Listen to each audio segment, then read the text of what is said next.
भारत में जुमा को 79वीं यौम आज़ादी शान और शौकत और जोश व खरोश के साथ मनाई गई।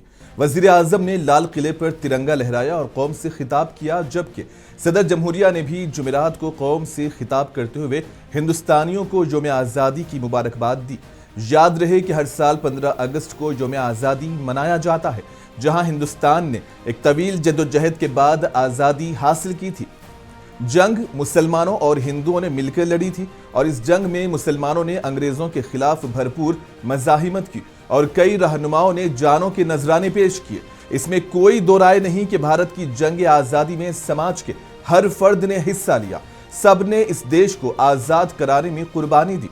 इस धरती को अंग्रेजों के जाल से बचाने के लिए मर्द, औरत, जवान, बूढ़े, अमीर, गरीब और हर धर्म व जात के लोगों ने शिरकत की। मगर इस हकीकत को फरामोश नहीं किया जा सकता कि तन के गोरे मन के कालों से दो दो हाथ करने में पहल मुसलमानों ने की। फिरंगियों के खिलाफ सबसे पहले जिहाद का फतवा किसी और ने नहीं बल्कि एक मुसलमान अल्लामा फजल हक खैराबादी ने दिया, जिसकी पादाश में उन्हें जिला वतन की सजा दी गई। भारत की जंग आज़ादी में मुसलमान हर महाज पर सीना सिपर रहे और अंग्रेजों की हर साजिश को बेनकाब किया।